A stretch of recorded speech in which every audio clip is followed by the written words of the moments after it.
Hello guys, લાગે છે આજે અમારું એકાઉન્ટ ઓપન જ નહીં થવાનું. બધી બેંકમાં ફરી વળેલા છે. એક દિવસમાં સેલરી એકાઉન્ટ કોઈ નથી ખોલી આપવાનું. બહુ જ કંટાળી ગયેલા છે. આ મેડમનું ખોલવાનું છે, આ મનીષા મેડમનું.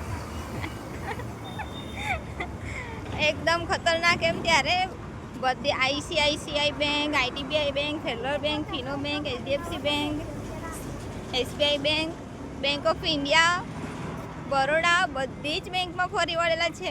બહુ જ કોઈ નથી ખોલી આપવા કરતું. આઈડીબીઆઈ બેંકમાં તો 5,000 ડિપોઝિટ કીધા છે.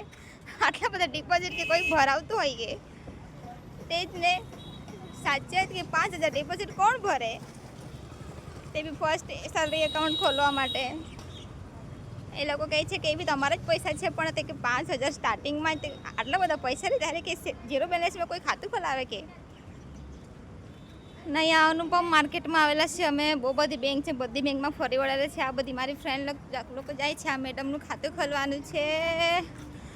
ચાલો જો લાસ્ટ એસબીઆઈ બેંકની બ્રાન્ચમાં જ જતા છે. હવે ત્યાં શું થાય છે ખબર નહીં. જલ્દી જલ્દી એકાઉન્ટ ખોલી જાય તો જલ્દી જલ્દી ઘરે પહોંચીએ. બહુ માથું દુખી આવેલું છે.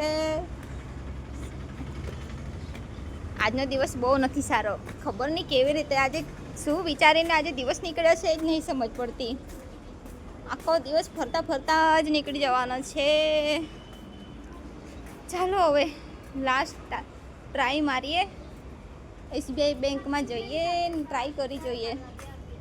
અમે પહોંચી જ ગયેલા છે હવે એસબીઆઈ બેંક બાજુ.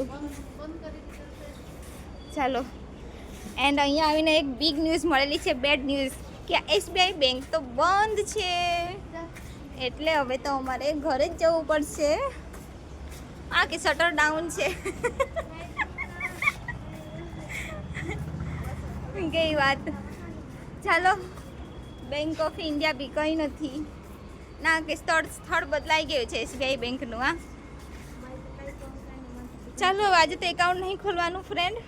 એ કોઈ કાલે ભલે આવશું, આવતીકાલે આવશું ત્યારે મસ્ત ખોલી દઈશું. ચાલો તો હવે જવાના છે અમે. ઘરે પહોંચી જઈએ. હાય.